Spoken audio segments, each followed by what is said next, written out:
بیہودہ باتیں ہو، یہ برائی ہے اور سماج اس برائی سے نہیں بچ پا رہا ہے۔ ورنہ نکاح تو بڑا پاکیزہ رشتہ ہے، اور نکاح کے بارے میں اگر 2 جملے کہہ دیے جائیں تو بس کافی ہے۔ نکاح کے لیے، نکاح اور زنا میں فرق سمجھتے ہو کیا ہے؟ نکاح کتنا پاکیزہ رشتہ ہے اور زنا کاری کتنا گندا اور کتنا بھیانک جرم ہے۔ 2 لفظوں میں سمجھ لیجئے اس کو آپ بس۔ نکاح کے لیے جائز مقام دینے کے لیے، ایک بیوی بنانے کے لیے حضرت موسیٰ علیہ السلام کو ان کے سسر نے کہا تھا، موسیٰ میں اپنی بیٹی کا نکاح تمہارے ساتھ کرنے کے لیے تیار ہوں، لیکن میری بیٹی کی مہر یہ ہوگا کہ تمہیں 10 سال میرے گھر میں مزدوری کرنا پڑے گا، میرے گھر میں تمہیں لیبر کا کام، مزدوری کا کام تمہیں کرنا پڑے گا۔ اور حضرت موسیٰ علیہ السلام نے اپنی بیوی بنانے کے لیے یہ حق مہر ادا کیا، اور موسیٰ علیہ السلام نے اپنے سسر کا 10 سال کا مزدور بن گئے، 10 سال تک مزدوری کی، اور یہی مزدوری کو مہر مانا گیا تھا۔ میرے بھائیوں، آج مہر لڑکی کا 1 لاکھ رکھ جائے تو لڑکے والے کا کلیجہ پھٹ جائے۔ 1 لاکھ، 1 لاکھ، 5 لاکھ کی گاڑی مانگ رہا بے شرم بےہودہ، تو تجھے شرم نہیں آ رہا؟ اگر 1 لاکھ مہر رکھ دیا تو تیری نانی مر گئی، چھٹی کا دودھ تجھے یاد آ رہا ہے؟ مہر لڑکی کا حق ہے، وہ مانگ سکتی ہے، اور آپ دینا چاہے تو دیں، اور نہیں دے سکتے تو منع کر دیجئے نکاح سے پہلے کہ میں اتنا مہر نہیں دے سکتا۔ لڑکی کی مرضی ہوگی تو نکاح کرے گی، لڑکی کی مرضی ہوگی تو نہیں کرے گی۔ حضرت موسیٰ نے 10 سال مزدوری کی ہے، 10 سال، اور یہی مہر تھا حضرت موسیٰ کا۔ تب جا کر کتنا پاکیزہ رشتہ ہے، تب بیوی بنی، تب وارث کہلائی۔ اور زنا کتنا غلط کام ہے، آسان تو بہت ہے۔ اور ذرا تصور کرو حضرت یوسف علیہ السلام کا منظر، اس کا شوہر بادشاہ مصر کی بیوی، شوہر بادشاہ، اپنا کام کاج دیکھ رہا ہے آفس میں بیٹھ کر۔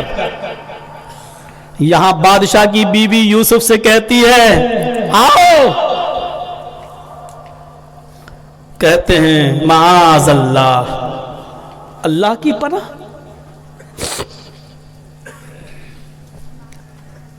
لے کے گئی اندر، سوچا چلو میرے مالک کی بیوی ہے، پتہ نہیں کیوں لے جا رہی ہے۔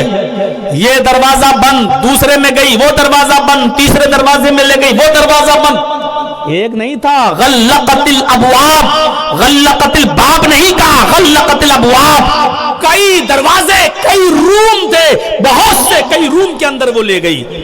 یہاں سے گئی دروازہ بند، دوسرے روم میں گئی دروازہ بند، تیسرے روم میں گئی دروازہ بند، چوتھے روم میں گئی دروازہ بند، آخری روم میں گئی، وہاں جا کر کہتی ہے یوسف آؤ۔ کہا معاذ اللہ، اس لیے لے کے آئی ہو تم مجھے؟ شیطان سوار تھا بادشاہ کی بیوی پر۔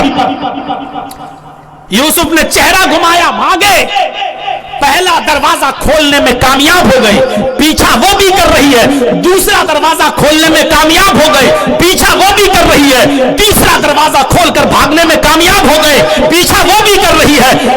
لاسٹ دروازہ کھولا، اس نے پیچھے سے دامن پکڑ لیا، پیچھے سے دامن پکڑا۔ یوسف ایسے دروازہ کھولنا چاہتے ہیں، پیچھے سے یہ کھینچتی ہے، پیچھے سے کرتا قمیص پھٹ جاتی ہے۔ یوسف بادشاہ مصر کی بیوی پر گر گئے۔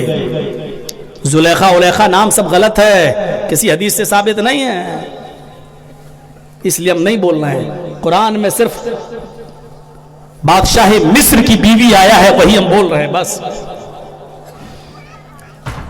وہاں یوسف علیہ السلام بادشاہ مصر کی بیوی کے اوپر گر گئے، دروازہ کھل گیا، پکڑے ہوئے تھے، खींचा, इधर से इसने पीछे से कमीज पकड़ के खींची, ऐसे गिरे। पहले वो गिरी उसके ऊपर यूसुफ, और सामने जब दरवाजा खोला तो सामने बादशाह खड़ा है। कहिए क्या कहोगे? झट से खड़ी होती है, फौरन इल्जाम लगाने में लड़कियां बड़ी माहिर होती हैं, और इसका तजर्बा हमसे ज्यादा कौन समझता होगा। यूसुफ अलैहिस्सलाम के ऊपर फौरन इल्जाम। मेरे प्यारे शौहर, उस आदमी की सजा क्या होनी चाहिए जो आपकी बीवी पर गलत नजर डाले? जेल में डाल दिया। जिना से बचने के लिए हजरत यूसुफ अलैहिस्सलाम ने 10 साल की जिंदगी जेल में काट दी। अब जिना और निकाह का फर्क समझ में आया आपको? निकाह करने के लिए हजरत मूसा ने 10 साल मजदूरी की और यही मेहर अदा किया, अपने ससुर का, अपनी बीवी का यही मेहर अदा किया। निकाह के लिए 10 साल मजदूरी करके मेहर अदा किया, और जिना से बचने के लिए हजरत यूसुफ ने 10 साल जेल में सजा भुगत ली। सजा भुगत लेना उन्होंने गवारा कर लिया, लेकिन बादशाह मिस्र की बीवी के साथ जिना करना गवारा नहीं किया। आप अंदाजा लगा सकते हैं। आए कलिया चक वालों, आए बाराघरिया लखीपुर के लोगों, आए बंगाल वालों, जरा तसव्वुर करिए जिना का और निकाह के फर्क को समझने की कोशिश कीजिए। निकाह के लिए यूसुफ मूसा अलैहिस्सलाम ने 10 साल मेहर अदा किया मजदूरी की शक्ल में, तब जाकर बीवी बनाया। और जिना से बचने के लिए हजरत यूसुफ ने 10 साल जेल में सजा भुगत ली, लेकिन जिना नहीं किया। और बादशाह मिस्र की बीवी अगर चाहती और यूसुफ तैयार हो जाते तो वो जेल से भी निकालने के लिए तैयार थी, लेकिन यूसुफ अलैहिस्सलाम बार बार उसकी दावत को ठुकराते रहे। नहीं नहीं, मेरे लिए जेल ठीक है, मैं जिना नहीं करूंगा, मैं उसके करीब नहीं जाऊंगा। यहां तक कि ये बात इतनी फैल गई, इतनी आम हो गई कि मिस्र की औरतें भी बादशाह मिस्र की बीवी को ताने देने लगी। देखो कितनी नाकारा है, देखो कितनी कमीनी है, देखो कैसी चुड़ैल है, अपने गुलाम को दिल दे बैठी है, अपने नौकर को दिल दे बैठी है। देखो तो अपने नौकर को झूठा फंसवा दिया है, देखो उसको जेल में डाल दिया है। अभी भी कहती है मैं तुम्हें जेल से निकाल लूंगी, लेकिन मेरी तमन्ना पूरी कर दो। देखो तो वो अपने एक नौकर को, अपने गुलाम को दिल दे बैठी। लेकिन जब बादशाह मिस्र की बीवी जो मजबूर थी मोहब्बत में यूसुफ के, उसने जब औरतों के ये ताने सुने तो उसने कहा अच्छा तुम जानती हो, नहीं जानती हो मैंने यूसुफ को क्यों दिल दिया है? देखना चाहती हो तो तुम्हें समझ में आ जाएगा। सबको दावत दे दी, इधर आओ, बुला लिया। सबके हाथ में फल दे दिए और सबके हाथ में छुरियां पकड़ा दी। लो इन छुरियों से इन फलों को काटो। और जब मिस्र की औरतें फल काटने लगी तो हजरत यूसुफ अलैहिस्सलाम से मिस्र की बादशाह मिस्र की बीवी ने कहा जरा इन औरतों के सामने से गुजर जाओ। यूसुफ जाओ, इन औरतों के सामने से गुजर जाओ। यूसुफ अलैहिस्सलाम अपने मालिक की बीवी का हुक्म मानते हुए उन औरतों के सामने से गुजर रहे हैं। जो औरतें फल काट रही थी, उन्होंने जब यूसुफ अलैहिस्सलाम की खूबसूरती को देखा, उनकी ब्यूटी को देखा, उनके चांद जैसे चमकते हुए चेहरे को देखा, तो फल काटती जा रही हैं और देखती जा रही हैं। फल कब के कट गए, अब फलों पर नहीं उनकी उंगलियों पर छुरियां चल रही थी और उनकी उंगलियां कट कट कर जमीन के ऊपर गिर रही थी। हजरत यूसुफ अलैहिस्सलाम को देखकर उन औरतों ने अपने हाथों की उंगलियां काट डाली। वह कत्ताना ऐदियहुन्ना, उन्होंने अपनी उंगलियां काटी नहीं। अरबी में कता यक्ताओ के माना काटना और कत्ता युकत्तियो तख्ती उंगली के माना होते टुकड़े टुकड़े करना। उन्होंने अपनी उंगलियों को काटा ही नहीं था बल्कि अपनी उंगलियों के टुकड़े टुकड़े कर डाले थे। और यूसुफ को देखते हुए ऐसी बेहिस हो चुकी थी, सुन हो चुकी थी कि वो उंगलियां काट रही थी लेकिन तकलीफ उनको महसूस नहीं हो रही थी, जैसा कि वो चीज सुन कर दी गई हो यूसुफ की खूबसूरती देखकर। और डायरेक्ट यूसुफ को जब देखा उंगलियां कट के जमीन पर गिरी है, लेकिन चीख पड़ती है माहाजा बशरा, आए बादशाह मिस्र की बीवी, जिस नौजवान को तूने हमारे सामने से निकाला है, जिस नौजवान को तूने हमारे बीच से निकाला है, माहाजा बशरा, ये इंसान हो ही नहीं सकता है, ये तो फरिश्ता दिखाई दे रहा है, ये इंसान लगता ही नहीं है, देखने में इंसान नहीं लगता।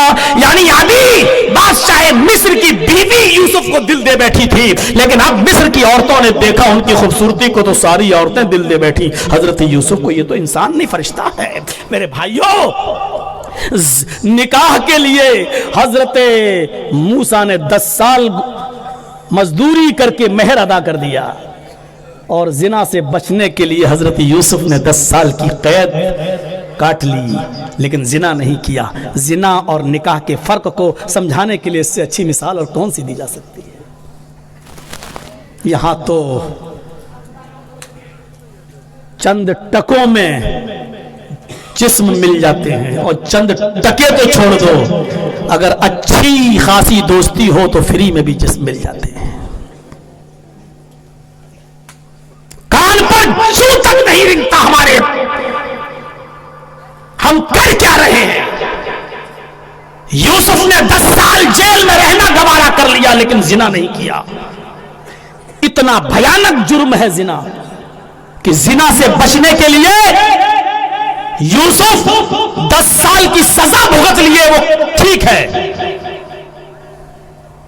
और किसी को हलाल बीवी बनाने के लिए, जायज बीवी बनाने के लिए मूसा अलैहिस्सलाम ने 10 साल अपनी बीवी के बाप की गुलामी कर ली, घर में काम करना शुरू कर दिया।